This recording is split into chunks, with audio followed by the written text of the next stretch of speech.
ನನ್ನ ಪ್ರೀತಿಯ ಓದುಗ ಬಂಧುಗಳಿಗೆ ಈ ನಿಮ್ಮ ಶಿಲ್ಪಾ ಶಿವಪಾರು ಕಡೆಯಿಂದ ನಮಸ್ಕಾರಗಳು. ಕಲ್ಯಾಣ ಪ್ರೇಮ ಕಲ್ಯಾಣ ಸಂಚಿಕೆ 9. ತನ್ನ ಅಣ್ಣನ ನೆನೆದು ಕಣ್ಣೀರು ಮಿಡಿದು ವಿಶ್ವನ ಸಮಾಧಿ ಬಳಿ ಕುಳಿತಿದ್ದವ ಮನೆಗೆ ಬಂದು ದೀಪು ನಗು ನೋಡಿ ಹಗುರಾದ. ದೀಪು ನಗುವಲ್ಲಿ ಅಣ್ಣನೇ ಕಂಡಿದ್ದ ಅವನಿಗೆ. ರಾತ್ರಿ ಊಟ ಮುಗಿಸಿ ಹಾಸಿಗೆ ಹೊರಗಿದ್ದ ರುದ್ರ. ಸಪ್ತಮಿ ಕೋಣೆ ತಲುಪಿದವಳು ಬರೆಯಲು ಕುಳಿತಳು. ಅವಳಿಗೆ ಬೆನ್ನು ಹಾಕಿ ಮಲಗಿದ ರುದ್ರ.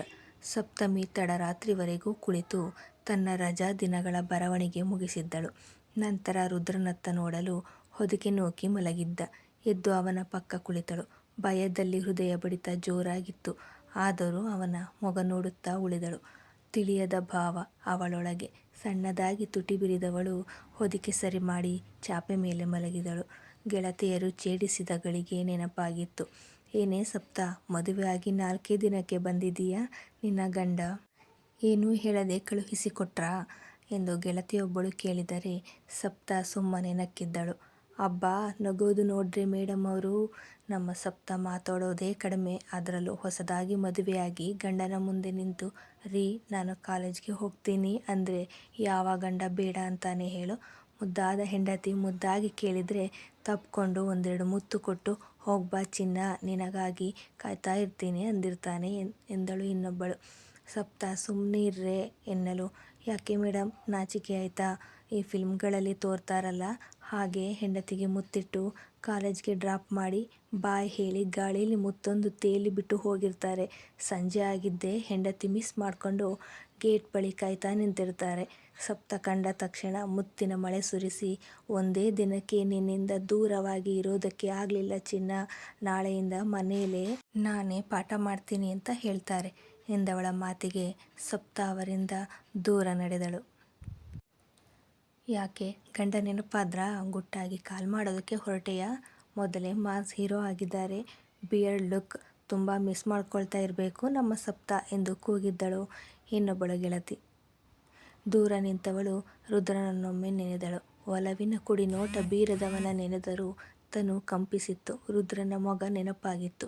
ಅದೇ ಕ್ಷಣ ತನ್ನ ಕನಸು ಕೂಡ ನೆನಪಾಗಿತ್ತು.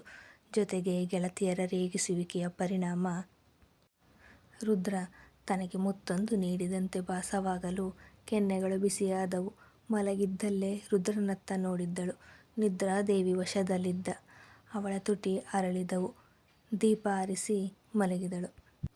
ಬೆಳಗ್ಗೆ ಎಂದಿನಂತೆ ಶುರುವಾಗಿತ್ತು ದಿನಚರಿ. ಏರದೆ ಇಳಿಯದೆ ವಾರ ಕಳೆದು ಹೋಗಿತ್ತು. ಪ್ರಿಯಾ ಪ್ರಸಾದ್ ಕೂಡ ಹನಿಮೂನ್ ಮುಗಿಸಿ ವಾಪಸ್ಸಾದರು. ಹುಷಾರಿಲ್ಲದ ನೆಪ ಹೇಳಿ ಮನೆಯಲ್ಲೇ ಉಳಿದಳು ಪ್ರಿಯಾ. ಶನಿವಾರ ದೀಪು ಬೇಗನೆ ಸ್ಕೂಲಿಗೆ ಹೋಗಬೇಕಿದ್ದ ಕಾರಣ ಸೋಮಪ್ಪ ತಮ್ಮ ಟಿವಿಎಸ್ ಮೋಟಾರ್ನಲ್ಲಿ ಮೊಮ್ಮಗಳನ್ನು ಕರೆದುಕೊಂಡು ಹೊರಟರು. ಸಪ್ತಳ ಕರೆದುಕೊಂಡು ಹೋಗುವ ಕೆಲಸ ರುದ್ರನ ಪಾಲಿಗಿತ್ತು. ಬೈಕ್ ಏರಿದವ ಬೈಕ್ ಹಾರ್ನ್ ಮಾಡಲು ಶುರು ಮಾಡಿದ್ದ. ಬೆದರಿದ ಹರಿಣಿಯಂತೆ ಒಂದೇ ಉಸಿರಿಗೆ ಓಡಿ ಬಂದು ಬೈಕ್ ಏರಲು ಕಿಟಕಿಯಿಂದ ನೋಡಿದ ಪ್ರಿಯಾ ರುದ್ರನ ವರ್ತನೆ. ಸಪ್ತ ಭಯ ನೋಡಿ ಖುಷಿಪಟ್ಟಳು. ದಾರಿಯುದ್ದಕ್ಕೂ ವಟವಟ ಎನ್ನಲು ದೀಪು ಇರದೆ ಮೌನದ ರಾಯಭಾರಿಗಳಾಗಿದ್ದರು ಇಬ್ಬರು, ಹೋಗುವಾಗಲೂ ಬರುವಾಗಲೂ ಕೂಡ. ಅಂದು ಭಾನುವಾರ. ದೀಪು ಸಪ್ತ ಮನೆಯಲ್ಲೇ ಇದ್ದರು. ರುದ್ರ ಮಧ್ಯಾಹ್ನ ತುಂಬುವ ಮೊದಲೇ ಮನೆಯತ್ತ ಬಂದಿದ್ದ. ಪ್ರಿಯಾ ಫೋನ್ ಹಿಡಿದು ಕುಳಿತಿದ್ದರೆ ಸಪ್ತ ಕಣ್ಣಿಗೆ ಬಟ್ಟೆ ಕಟ್ಟಿ ದೀಪು ಜೊತೆ ಆಟವಾಡುತ್ತಿದ್ದಳು. ರುದ್ರ ಬಾಗಿಲ ಬಳಿ ಬಂದಾಗ ಸಪ್ತ ಅವನತ್ತಲೇ ಬರುತ್ತಿದ್ದಳು ಕೈಚಾಚಿ. ಬಾಗಿಲಿಗೆ ಬೆನ್ನು ಹಾಕಿ ಮಧ್ಯದಲ್ಲಿ ಕುಳಿತಿದ್ದ ಪ್ರಿಯಾ ತುಟಿ ಕೊಂಕಿಸಿ ಸಪ್ತ ಕಾಲಿಗೆ ಅಡ್ಡಲಾಗಿ ಕಾಲು ನೀಡಿ ಅವಳು ಮುಗ್ಗರಿಸಿದ ತಕ್ಷಣ ಕಾಲು ಹಿಂದೆ ಎಳೆದುಕೊಂಡು ಬಿಟ್ಟಳು. ಆದರೆ ಅದು ರುದ್ರನ ಕಣ್ಣಿಗೆ ಕಂಡುಬಿಟ್ಟಿತ್ತು. ಅದೇ ಕ್ಷಣ ಮುಗ್ಗರಿಸಿದ ಸಪ್ತ ರುದ್ರನ ಮೇಲೆ ಬಿದ್ದರೆ ರುದ್ರನ ಬಾಹುಗಳು ಸಪ್ತ ಬಡನಡು ಬಳಸಿತ್ತು. ಸಪ್ತ ಭಯದಲ್ಲಿ ಕಣ್ಣಿಗೆ ಕಟ್ಟಿದ್ದ ಬಟ್ಟೆ ಸರಿಸಿ ನೋಡಲು ಮುಂದೆ ನಿಂತಿದ್ದಾನೆ. ಅವಳನ್ನೇ ನೋಡುತ್ತಾ ರುದ್ರ. ಭಯದ ನಡುವೆಯೂ ಅವನ ತೋಳಿನಾಸರೆಯಲ್ಲಿ ತಾ ಬಂದಿ ಎಂದು ತಿಳಿದಾಗ ಮನಸ್ಸು ಹಗುರಾಯ್ತು. ಕಾಣದೆ ಪರ ಪುರುಷನ ಮೇಲೆ ಬಿದ್ದು ಬಿಟ್ಟೆನಾ ಎಂದು ಹೆದರಿ ಹೋದ ಹುಡುಗಿ ತನ್ನ ಗಂಡನ ಮೇಲೆಯೇ ತಾ ಎಡವಿ ಬಿದ್ದದ್ದು ಎಂದು ತಿಳಿದು ಹಗುರಾದಳು. ಜೊತೆಗೆ ತನ್ನವನ ಮೊದಲ ಸ್ಪರ್ಶಕ್ಕೆ ಹೂವಾದಳು. ಹೇ ಚಿಕ್ಕ, ಔಟ್! ಚಪ್ಪಾಳೆ ತಟ್ಟಿ ಕಿರುಚಿತ್ತು ದೀಪು. ರುದ್ರ ಸಪ್ತಳ ಸರಿಸಿ ನಿಲ್ಲಲು ಅವಳು ಸಂಕೋಚದಲ್ಲಿ ರೆಪ್ಪೆ ಬಾಗಿಸಿ ನಿಂತಳು. ದೀಪು, ಹೇ ಚಿಕ್ಕ, ನೀನು ಕಣ್ಣಿಗೆ ಬಟ್ಟೆ ಕಟ್ಕ, ಆಟ ಆಡೋಣ ಎಂದರೆ ದೀಪುನ ಎತ್ತಿಕೊಂಡು, ತಲೆನೋಯ್ತಾದೆ ಮಗಳೇ, ಮಲಗಕ್ಕೆ ಬಂದೀನಿ ಎಂದ. ಅಯ್ಯೋ ಮಲಗು ಹೋಗು ಎಂದು ಕೆಳಗಿಳಿದಳು. ಅದನ್ನು ಕೇಳಿ ಸಪ್ತ ಅಡಿಗೆ ಕೋಣೆಗೆ ಓಡಿದ್ದಳು. ದೀಪು ಕೂಡ ಚಿಕ್ಕಿ ಎಂದು ಅವಳ ಹಿಂದೆಯೇ ಓಡಿದಳು. ರುದ್ರ ಪ್ರಿಯಾಳನ್ನೇ ದಿಟ್ಟಿಸಿದ್ದ. ಸಪ್ತ ಬಿದ್ದು ಹಲ್ಲು ಮುರಿದುಕೊಳ್ಳುವಳು ಎಂದು ಮಾಡಿದ ಕೆಲಸ ತೋಪಾಗಿತ್ತು. ಎದ್ದು ತನ್ನ ಕೋಣೆಯತ್ತ ನಡೆದಳು. ಹೋಗುವ ಮೊದಲು ರುದ್ರನ ಮೊಗ ಕೂಡ ನೋಡಿದ್ದಳು. ಅವನ ಕಣ್ಣಿನ ಬೆಂಕಿಯಂತಹ ನೋಟ ನೋಡಿ ಭಯದಲ್ಲಿ ಉಗುಳು ನುಂಗಿ, ಯಪ್ಪ ದೇವ್ರೆ, ಅದೇನು ಕೋಪ ಇವಯ್ಯನಿಗೆ. ಸಪ್ತ ಹೆದರಿ ದಿನ ಸಾಯೋದು ಪಕ್ಕ. ನಂಗೇನಾಗಬೇಕು, ಅದೇ ಅಲ್ವಾ ಬೇಕಿರೋದು ಎಂದು ತನ್ನ ಕೋಣೆಗೆ ಹೊಕ್ಕಿದಳು. ರುದ್ರ ಕೋಣೆಗೆ ಹೋಗಿ ಮಲಗಿದ್ದೆ. ಚಿಕ್ಕ, ತಗೋ ಎಂದು ತಲೆನೋವಿನ ಔಷಧಿ ತರಲು ನಗುತ್ತಾ, ನನ್ನ ಮಗಳು ಇದೆಲ್ಲ ಕಲಿತವಳ ಎಂದು ಎತ್ತಿ ತನ್ನ ಹೊಟ್ಟೆ ಮೇಲೆ ಕೂರಿಸಿಕೊಂಡ. ನಾನಲ್ಲ, ಚಿಕ್ಕಿ ಕೊಟ್ಲು ಎಂದಿತು ಹುಡುಗಿ.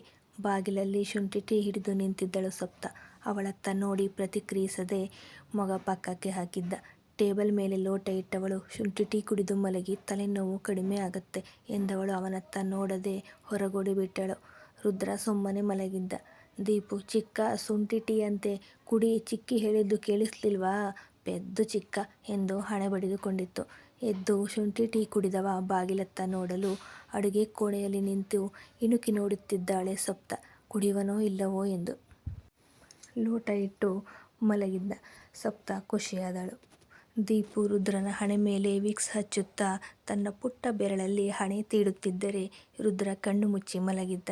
ದೀಪು ಕೂಡ ಹಾಗೇ ನಿದ್ದೆಗೆ ಜಾರಲು ಅಲ್ಲಿಯೇ ಹೊರಗೆ ನಿಂತವಳು ಮೆಲ್ಲನೆ ಬಂದು ರುದ್ರನ ಹಣೆಗೆ ವಿಕ್ಸ್ ಹಚ್ಚಲು ಶುರು ಮಾಡಿದ್ದಳು.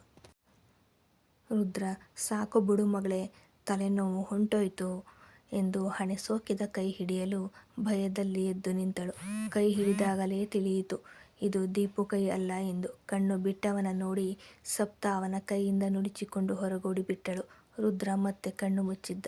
ತಲೆನೋವು ಮಾಯವಾಗಿತ್ತು. ಸಂಜೆ ಊಟ ಮುಗಿಸಿ ಸಪ್ತ ಹಿತ್ತಲಲ್ಲಿ ಪಾತ್ರೆ ಬೆಳಗುತ್ತಾ ಕುಳಿತಿದ್ದಳು. ದೀಪು ಅದಾಗಲೇ ನಿದ್ದೆಗೆ ಶರಣಾಗಿದ್ದಳು. ಸೋಮಪ್ಪ ಕೂಡ ಮಲಗಿಬಿಟ್ಟಿದ್ದರು. ರುದ್ರ, ಪ್ರಸಾದ್, ಜಗ್ಗ ಹೊರಗೆ ಜಗುಲಿ ಮೇಲೆ ಕುಳಿತಿದ್ದರೆ ಪ್ರಿಯ ಫೋನ್ನಲ್ಲಿ ಅಪ್ಪ ಅಮ್ಮನ ಜೊತೆ ಮಾತಾಡುತ್ತಿದ್ದಳು. ಟೇಬಲ್ ಮೇಲಿದ್ದ ಸಪ್ತ ಕೀಪ್ಯಾಡ್ ಮೊಬೈಲ್ ರಿಂಗ್ ಆಗಿತ್ತು. ಹಿತ್ತಲಲ್ಲಿ ಪಾತ್ರೆ ಬೆಳಗುವವಳ ಕಿವಿಗೆಲ್ಲಿ ಕೇಳಿಸಬೇಕು. ಅದು ಪ್ರಿಯ ನೋಡಿಯೂ ನೋಡದಂತೆ ಮಾತಾಡುತ್ತಿದ್ದಳು. ಮತ್ತೆ 2-3 ಬಾರಿ ಫೋನ್ ರಿಂಗ್ ಆಗಲು ಕೋಪದಲ್ಲಿ ಮೊಬೈಲ್ ತೆಗೆದು ನೆಲಕ್ಕೆ ಒಗೆದಳು. ಅದೇ ಸಮಯಕ್ಕೆ ಸಪ್ತ, ಭಾಗೀರಥಿ ಒಳಗೆ ಬಂದಿದ್ದರು. ಮೊಬೈಲ್ ಚೂರಾಗಿತ್ತು. ಭಾಗೀರಥಿ, ಪ್ರಿಯ, ಇದ್ಯಾಕವ್ವ ಆ ಫೋನ್ ಹಂಗೆ ಒಡೆದಾಕ್ತೆ ಎಂದರು ಹುಬ್ಬುಗಂಟಿಕ್ಕಿ ಅಸಮಾಧಾನದಲ್ಲಿ. ಈಗ ಕೋಪದ ಕೈಗೆ ಬುದ್ಧಿ ಕೊಟ್ಟು ತಾ ಮಾಡಿದ ಕೆಲಸ ಅರಿವಾಯ್ತು. ಅತ್ತೆ, ಅದು ಮಿಸ್ ಆಗಿ ಬೀಳ್ತು ಎಂದಳು. ಸಪ್ತ ಪಾತ್ರೆ ಇಟ್ಟು ಬಂದು ಫೋನ್ ಚೂರುಗಳನ್ನು ಕೈಗೆತ್ತಿಕೊಳ್ಳಲು ಶುರು ಮಾಡಿದ್ದಳು. ಭಾಗೀರಥಿ, ಸುಳ್ಳ್ಯಾಕೆ ಹೇಳಿಯೇ ಪ್ರಿಯಾ, ನೀನೇ ಅಲ್ವಾ ಫೋನ್ ಎತ್ತಿ ನೆಲದ ಮೇಲೆ ಬಿಸಾಕಿದ್ದು, ಅದು ಸಪ್ತ ಫೋನು, ಆ ಮಗ ಏನು ಮಾಡಿದ್ದು ಈಗ ಎನ್ನಲು ಅವರ ಮಾತುಕತೆ ಕೇಳಿ ಹೊರಗಿದ್ದ ಮೂವರು ಒಳಗೆ ಬಂದರು. ಅದಾಗಲೇ ಮಾತುಗಳೆಲ್ಲ ಕಿವಿಗೆ ಬಿದ್ದಿದ್ದವು. ಪ್ರಸಾದ್, ಏನು ಮಾಡಿದೆ ಎಂದು ಕಣ್ಣಲ್ಲೇ ಪ್ರಶ್ನೆ ಮಾಡಿದ್ದ. ತುಟಿ ಉಬ್ಬಿಸಿ ನಿಂತಳು ಪ್ರಿಯ. ರುದ್ರ ಸಪ್ತ ಕಡೆ ನೋಡಿದ್ದ. ನೆಲದಲ್ಲಿ ಬಿದ್ದಿದ್ದ ಫೋನಿನ ಚೂರುಗಳ ಕೈಗೆತ್ತಿಕೊಳ್ಳುತ್ತಿದ್ದಳು. ಅವಳ ಕಣ್ಣಿಂದ ಜಾರಿದ ಹನಿ ನೆಲಕ್ಕೆ ತೊಟ್ಟಿತ್ತು. ಜೊತೆಗೆ ರುದ್ರನ ಕಣ್ಣುಗಳಿಗೂ ಕಂಡುಬಿಟ್ಟಿತ್ತು. ಒಳಗೆ ನಡೆದವ ಪ್ರಿಯಾ ಕೈಲಿದ್ದ ಫೋನ್ ಕಸಿದು ನೆಲಕ್ಕೆ ರಾಚಿದ್ದ. ಅಮ್ಮ ಎಂದು ಪ್ರಿಯಾ ಕೂಗಲು ಎಲ್ಲರೂ ಹಿಂದಿರುಗಿದ್ದರು. ಅಷ್ಟರಲ್ಲಿ ಪ್ರಿಯಾ ಟಚ್ ಸ್ಕ್ರೀನ್ ಮೊಬೈಲ್ ತನ್ನ ಸೌಂದರ್ಯ ಕಳೆದುಕೊಂಡು ಬಿರುಕು ಮೂಡಿಸಿಕೊಂಡು ನೆಲದ ಮೇಲೆ ಬಿದ್ದಿತ್ತು. ರುದ್ರ ಎಂದರು ಭಾಗೀರಥಿ. ಏನೂ ಹೇಳದೆ ತನ್ನ ಕೋಣೆಗೆ ನಡೆದು ಬಿಟ್ಟ. ಪ್ರಿಯಾ ಅಳುತ್ತಾ ತನ್ನ ಕೋಣೆಗೆ ಓಡಿದರೆ ಹಿಂದೆ ಪ್ರಸಾದ್ ಕೂಡ ಓಡಿದ್ದ. ಹಂಗೆ ಆಗಬೇಕು, ನಮ್ಮ ಅಣ್ಣ ಸರಿಯಾಗಿ ಮಾಡ್ದ ಎಂದು ನಕ್ಕಿದ್ದ ಜಗ್ಗ. ಭಾಗೀರಥಿ ಕೋಪ ತೋರಲು ಜಗ್ಗ ಅಲ್ಲಿಂದ ಜಾಗ ಖಾಲಿ ಮಾಡಿದ್ದ. ಸಪ್ತ, ವತಾರಿಕೆ ನಿಮ್ಮ ಮಾವಯ್ಯನಿಗೆ ಹೇಳಿ ಹೊಸ ಫೋನ್ ತಗಳಿ, ಮಲ್ಗು ಹೋಗು ಕೂಸೆ ಎಂದರು. ಸಪ್ತ ತಲೆ ಆಡಿಸಿ ನಡೆದಳು.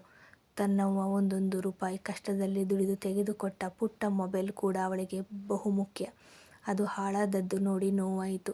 ಜೊತೆಗೆ ರುದ್ರ ಪ್ರಿಯಾ ಫೋನ್ ಹೊಡೆದಾಕಿದ್ದು ನೋಡಿ ಭಯವಾಗಿತ್ತು. ರುದ್ರ ಅವಳಿಗೆ ಬೆನ್ನು ಹಾಕಿ ಮಲಗಿದ್ದ. ತಾನು ಚಾಪೆ ಮೇಲೆ ಮಲಗಿದಳು. ಪ್ರಿಯಾ ಅಳುತ್ತಿದ್ದರೆ ಸಮಾಧಾನ ಮಾಡುತ್ತಿದ್ದ ಪ್ರಸಾದ್. ಪ್ರಿಯಾ ರುದ್ರನಿಗೆ ಜೋರು ಮಾಡಲು ಹೇಳುತ್ತಿದ್ದರೆ ಪ್ರಸಾದ್ ಉಗುಳು ನುಂಗಿದ್ದ. ರುದ್ರನ ಮೇಲೆ ಜೋರು ಮಾಡುವುದಿರಲಿ, ಅವನ ಮುಂದೆ ನಿಲ್ಲಲಾದೀತೆ. ಇವಳಿಗೇನು ಗೊತ್ತು, ಅಣ್ಣನ ಮೇಲೆ ಅವನಿಗಿರುವ ಭಯ. ಅದರಲ್ಲೂ ತಪ್ಪು ಹೆಂಡತಿಯದ್ದೇ. ಈಗೇನಾದರೂ ಅಣ್ಣ ಯಾಕೀಗೆ ಮಾಡಿದೆ ಎಂದರೂ ಸಾಕು, ಕಣ್ಣಲ್ಲೇ ಸುಟ್ಟು ಬಿಡುವ, ಹೆಣ್ಣಾಗಲಿ ಗಂಡಾಗಲಿ. ರುದ್ರನಿಗದು ಲೆಕ್ಕಕ್ಕಿಲ್ಲ. ಕೈ ಎತ್ತಿ ಕೊಡುತ್ತಾ ಇರೋದೆ ಅದವನ ರೀತಿ. ಅದೇ ಎಲ್ಲರಿಗೂ ಭೀತಿ. ಮುಂದುವರಿಯುವುದು. Thank you.